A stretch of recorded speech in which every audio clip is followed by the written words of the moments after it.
ज्येष्ठ पत्रकार निखिल वागळे यांच्यावर हल्ला झाला। या हल्ल्याप्रकरणी पोलिसांनी महायुतीच्या कार्यकर्त्यांना अटक केली।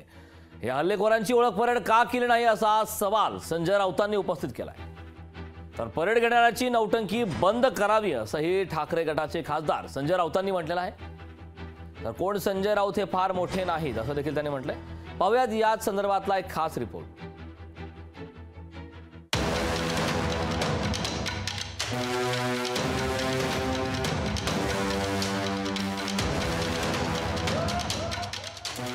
पुण्यात निर्भय बनो सभेअगोदर ज्येष्ठ पत्रकार निखिल वागळे यांच्यावर हल्ला झाला।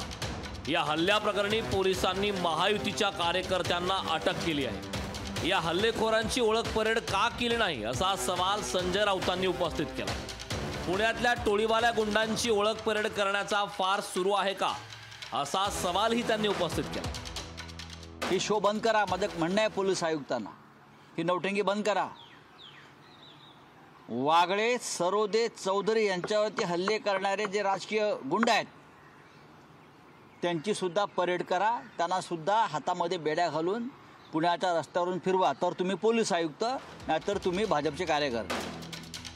संजय राऊत यांनी केलेल्या या मागणीची उपमुख्यमंत्री देवेंद्र फडणवीस यांनी खिल्ली उडवली आहे। संजय राऊत यांच्या मागणीकडे फारसं लक्ष देण्याची गरज नसल्याचं फडणवीसांनी म्हटलंय।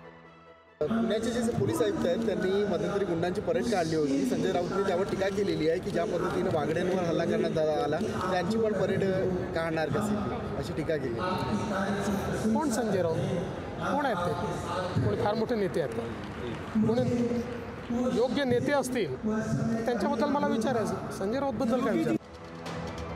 शरद पवारांनी पुण्यात झालेल्या हल्ल्याप्रकरणी देवेंद्र फडणवीस यांची कानउघाडणी केली आहे। पुरोगामी विचारवंतावर झालेल्या हल्ल्याची सरकारनं योग्य दखल घेतली नसल्याचं शरद पवारांनी म्हटलं।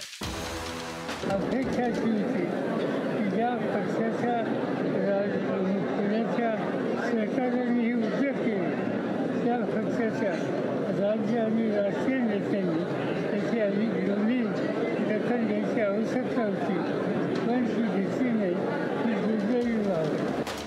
निर्भय बनो सभेच्या माध्यमातून सरकारच्या धोरणांवर टीका केली जात असली तरी सरकारनं भाषा स्वातंत्र्याचं मूल्य जपलं पाहिजे, शिवाय कायदा सुव्यवस्था राखली पाहिजे याचाच नेमका सरकारला विसर पडलेला दिसतोय। ब्युरो रिपोर्ट, लोकशाही मराठी, मुंबई। लोकशाही मराठी, ऐका, पहा, जागरूक रहा।